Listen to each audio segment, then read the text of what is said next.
Hey, science fiction and fantasy authors, would you like to get more exposure for your books and get some support to uncover story ideas, enhance story cohesion, and get some ideas for marketing? Then sign up for my 30-minute Story Success Clinic. Every 30-minute Story Success Clinic is recorded and gets aired as an episode of the How to Write the Future podcast. So sign up today. The link is in the show notes. And now let's get on with the show.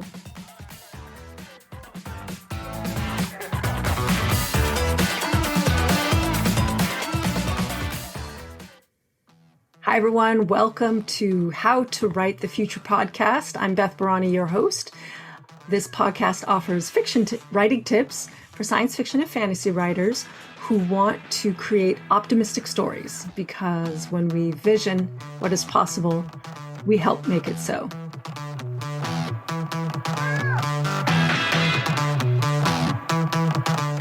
Today, I'm very excited to have with me Hugh Tipping for our Story Success Clinic. Hugh, why don't you introduce yourself, and then we'll dive right in. Yeah, excellent. Good to be here, Beth. My name is Hugh, and I'm currently in the process of extensive editing of my very first novel, which is an epic fantasy novel. It's grown quite large as I've been working on it, well over 158,000 words, but I've been enjoying the process of refining it and sculpting it into something a little bit more compact, for sure. Yeah, great. And full disclosure, everyone, Hugh is one of my clients, and we have the pleasure of working together and diving deep into his manuscript. So I'm excited today to talk with you about a naughty problem that you wanted to bring to us, which is really getting into deep point of view, staying in deep point of view, all the things about deep point of view. Is that right?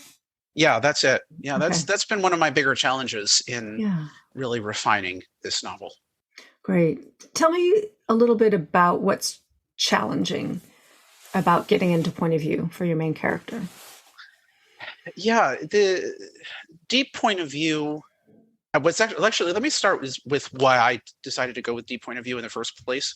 Because the way I've written in the past, when I've written some short stories or was, tried with a novel a number of years ago, I did a lot of head jumping, and I had sort of an omniscient point of view. And I found that when I would go back and I would read what I had written, I found that it was just lacking, for me, a lot of depth. I felt like I needed more. I needed more feeling. I needed more layers to my characters. And when you and I started working on, figuring out how to do deep point of view for my characters, I found that I got a lot more emotion, a lot more feeling, a lot more realism to it. And that has brought its own challenges, because when you're going deep into someone's psyche, deep inside their mind, and what it is they're feeling, how they're reacting, it's definitely evocative of one's own emotions. It can be a little tiring, for sure, but it's also, you want to make sure that you are being true to the character as you're trying to build them. Mm-hmm. And frequently, as those emotions are evoked within me, I find myself putting a little too much of myself into the character. Certainly all of my characters in the novel have bits and pieces of my own personality. Yeah. But I want to make sure that I'm staying true to the creative process of creating something new and something different, but that's also very real to me. So it takes definitely a lot of stamina, endurance to stay there.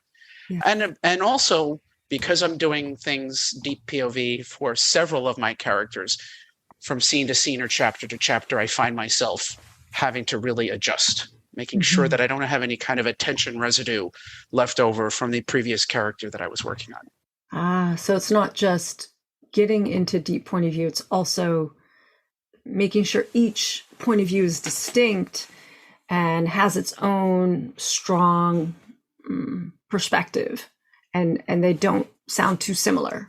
Like some writers will say, oh, my characters sound too similar one to the other, and there's not enough distinction.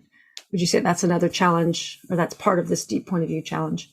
Indeed, it is. Indeed, Yeah. it is, because when you're going through someone's inner thoughts, each person has their own past, their own history, Hmm. and those inner thoughts are going to be different. The person is going to construct their thoughts differently. Absolutely. So it's making sure that they don't all have the same thoughts. That's right. They don't all sound the same. They aren't clones of each other. Right. Great. And so the first challenge, it sounds like, is also just the emotional work that goes into expressing the point of view, especially for the main character who you were saying has a lot of similarities to you. Yeah. Yeah.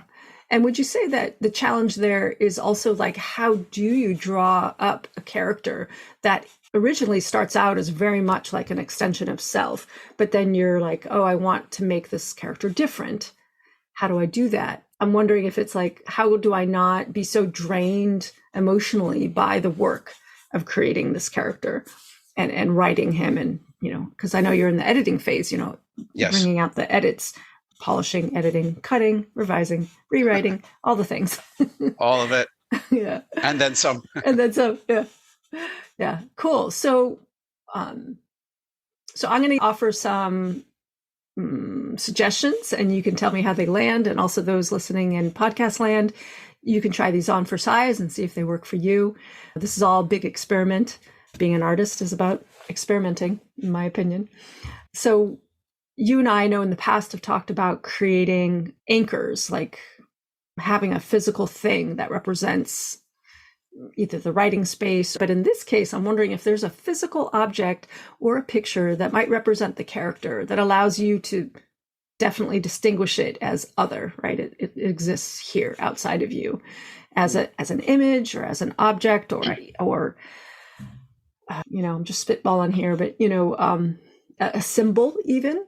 And because you're writing fantasy and there's magic, is there even a magic symbol? Ooh, I just thought of that. That could represent your main character as very unique to that person, which then invites the idea like, ooh, then each character could have its own visual symbol, picture or symbol that or color, something that helps you differentiate them very, very clearly. How does that land for you? Yeah, I like that idea. And I'm a person who's very, very visual, because when I first started describing the appearance of my characters, I sort of had an image in my head, but then I went on the internet, looked for images that kind of look like them.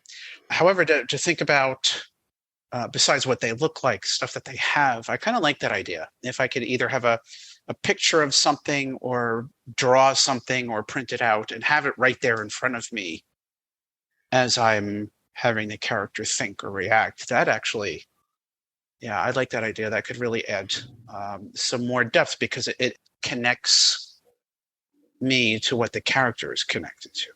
Yes, yes. And by extension, is there an element about that character?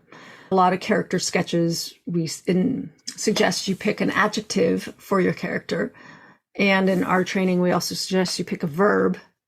And what I do when I'm, especially in the refining stage, is I pick some kind of music or musicality, because that helps me make word choice decisions and rhythm decisions. One of my previous works, Henrietta the Dragon Slayer, Oh, yeah. I always had Henrietta speak in a certain style, very Anglo-Saxon languages, very punctuated, very active. And then I would have Frank speak in like very short sentences. And then I would have Jackster, another character, speak in this kind of melodic, sing-songy. He was a storyteller. And then I had the fourth character in the story, Paulette. She was very self-centered. So everything she said was very much centered on me, I, And that's how I filtered their language choices also in the rhythms and things like that. So if you notice in this example, I just picked very few, just one very short descriptor that helped me make these decisions and helped me connect. It was like a form of shorthand that I used in the revising phase. So I'm wondering if that would be helpful to you for your main character and your other point of view characters. Yeah, I think that would be even what you were saying with how the different characters speak. Because my main character is an academic. He's always been an academic. He's very, very well read, and he would speak in full grammatically correct sentences. Whereas another one of the main characters, who's a mercenary, and she's had to fight for survival much of her life, she's not going to speak that way. She's going to be a lot more to the point and much more efficient. Yeah. And there we go. There's an adjective right there, efficient. Ooh, I like it. With Yeah. what she does that could inform what's going on inside of her head. Yeah, I like that. I like that a lot. Yeah, even just talking it out here, words are sort of popping up into my head. That's great. And you said something for your main character, which is he's academic. And so I thought of wordy. Someone else might think he's wordy. He, though, might think he's what? Yeah, he's definitely wordy, but he might think that he is explaining, teaching, helping, that he's being giving of his knowledge to someone else. That's great. Whereas someone else would prefer him to summarize more often. Yeah, get to the point. So the word you used that jumped out at me was explaining. It's almost like his character, his modus operandi on a certain level. Like he could tell us the origin of every word and the origin of every spell and the origin of and the history of the regions, and would that be fair? Like just in a kind of a neutral descriptor of him? I think so. I think so. And I think even before he speaks, what's going on in his head before he speaks is him trying to relate a current situation or a challenge to what he's learned, to something he learned in history maybe, or one of his magic classes. So he has to put some sort of grounding maybe under a situation he's dealing with. I like that. And so now you've really explained his inner life and the way he speaks. And then it's going to color the way he's going to describe his setting. Because he might do kind of what we might call run-on sentences or longer sentences, such and such, comma, which, da-da-da-da. He might have several dependent clauses on top of the main clause because he's explaining to himself what he's seeing. And then the mercenary, because she's, what did you say, efficient. So when she scans her environment, how, she's going to use an efficient way of thinking about her surroundings. And also because she's a hunter, she's going to see her surroundings completely differently than your academic. Yeah, she's definitely going to look at the world in survival mode. She's going to look for dangers. She's going to look for resources that she can use, food. Whereas the main character, the mage, might look at a tree and say, "Oh, look at those nice colors, and the leaves are turning to a week early this fall." The mercenary is not going to think about that. She's going to think, "Oh, damn, the leaves are about to fall. I'm going to lose some cover of this forest." What a wonderful example. I love that. Yeah. And so even with that one example, and you actually kind of call forth like, this is a great exercise, right? How would your other point of view characters, because you have some other ones, you could do the same exercise. What's a good adjective for them? And how does that color the way they see the tree? You could use the same example for all of them and then write a little cheat sheet for yourself and with your symbols or images and have that right there, when you work right next to your computer or in your computer and call it up. Yeah. Yeah, I like that idea of finding words for each of the characters. Now I'm just sort of running down the list of characters, thinking of what words I would have for them. How people would notice things they wouldn't. People would be dismissive of things. Others might be obsessed with them. Yeah. Right. Oh, excellent. I'm so glad. And then as we consider that, is there anything else about point of view that would help you? We kind of covered like, how do you distinguish them one from the other? Also, by having an object or an image, that might allow you to kind of really separate yourself better, especially from the main character. Is there any other aspects about point of view that are bubbling up that we can address in our time here remaining? Just going back to what we were saying earlier about putting oneself into one's character. And frequently in situations, I think, what would I do in that situation? And maybe it's time for me to say, what wouldn't I do? What's the opposite of what I might do? to Ah. help to help change it up a little bit, which is hard Hmm. because you're used to doing things a certain way in your life and you're not used to doing the opposite of it. So that would help make the character different than me. Yeah. Yeah. But what wouldn't I do? What's the opposite of what I would do? And that's tough. That is That's tough. tough. And so I guess the first thought that comes to mind about that is, who is an avatar for that? Who represents that opposite behavior? Who out in the world or in another story, or someone maybe that you know, who would categorically choose something else or the opposite? Yeah. Okay. So what you're saying is look for someone else that might represent this Yeah. this antithesis of what Hmm. I might do in a situation. Yeah, that's a good Yeah. idea. Yeah. And are you thinking of bringing that in for your main character and having him be the one who makes some of those choices? Or is this for a different character? Definitely for the main character, for Hmm. sure, and it Yeah. might be for others as well. Hmm. I'm still focusing mainly on the main character right now for a lot Yeah. of this work, but there are secondary characters who are just as important that need this same treatment. Yeah. And it's interesting to notice also what inspires you out in the world in terms of other people's stories, and you want to bring those kind of traits in. Is there any kind of other character from TV, film, or books where you're like, oh, I like that trait, I want to give it to my main character?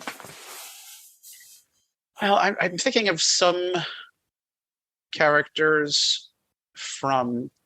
I've read a lot of Ursula Le Guin novels. I was a big fan of the Earthsea series, and there's the main character there definitely doesn't share a whole lot with my main character, but he's also a mage and he has his own struggles and he's made his mistakes. So perhaps I should look at some of his flaws Hmm. and some of the mistakes that he's made and apply that to my main character. That's great. This total random example, but when I was working on my YA fantasy series, I was thinking a lot about Fifth Element, the movie The Fifth Element. Oh, Yeah, I love that movie so much. And I was thinking somehow there's certain scenes and certain moments and certain choices that were really inspiring me in that work to bring them into my fantasy. That's just one of my favorites. well, I think that's a good example because Hmm. the Fifth Element has such a wide diversity of characters and personality traits and quirks. I think that's what makes the movie so attractive. You don't have a lot of same people. You have everybody who looks a little different, and they're bringing their own weirdness to the table. Hmm. Yeah, and they're all have their separate and competing agendas. Yes. Yeah, it's the agendas and their motivations Yeah. that are definitely part of it. That's great. Well, as we wrap up, what do you see yourself doing with the information that we worked on today? What's your Well, next? I'm definitely going to be thinking of words for characters. I mean, that's the very first thing I think I'm going to do. And the next thing I'm going to do is look at either people in my life or characters in other stories. They don't necessarily even have to be fantasy stories. Maybe I saw this criminal on Law and Order who has some weird personality traits I found interesting that I could bring into the story for one of the antagonists. That's great. So I think what I'm going to do is observe right now, Hmm. see what I can pull in just from my day-to-day life and watching a movie or reading a book. Hmm. Perfect. That's great. You've got two really solid steps there. I think so, yeah. And one last question that I didn't put in our prep necessarily, but I want to start integrating. Actually, I have two questions then. One is, where do you see yourself 6 months from now with your book? Where would you like to be? What's your ideal if you could wave a magic wand? Wow, that's a good question. I've been working on a lot of world building these days, so I definitely want to have my world looking a lot more solid and rules of my fictional environment a little bit more solid, and I can draw upon them as I'm going through the story. But even just what we were talking about tonight with deep POV, I want to look at these characters, especially in those first few chapters. I want those characters to have more layers to them. I want to go back and read and see the switch from this character to that character to a third one and see it as being more distinct, that there's a different feel or a different mood when I switch to a different character's POV. And if I'm reading something, especially if I'm reading it aloud, which is the best way to to check your own edits. If it sounds and feels like that switch in mood, then I know I'm on the right track. So in 6 months, I really hope I'm getting there.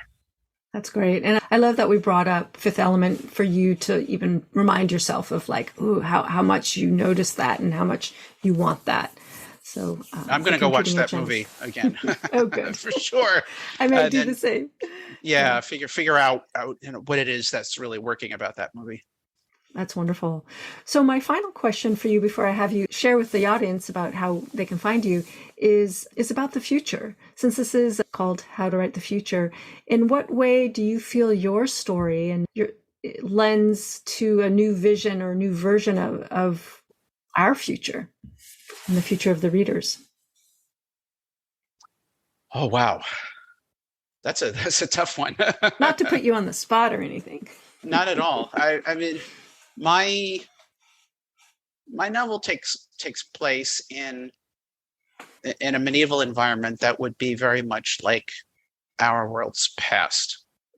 But I would like it to teach lessons for the future. I think stories can teach us by example how to improve, how to get better, what the future can be like, even if the technology is not there or the social advancement isn't there. Even seeing where it's not there can be informative for the future, saying is this the way we want to be? How do we prevent ourselves from being like that or returning to that at some point? Fun, really fun. Great, Hugh. This has been really fun. I would love for people to find out here how they can connect with you. So sure. Is there a social media channel or a website that you can direct people to? Yeah, I have a page on Linktree. It's linktr.ee/H-Tipping, and that links to other social media stuff. Fabulous. And we'll make sure that's in the show notes. So great. Thank you so much, Hugh, for being with us at How to Write the Future. And I wish you all the best with your fabulous fantasy novel. Thanks so much, Beth. It was a lot of fun being on the podcast with you today. Write long and prosper.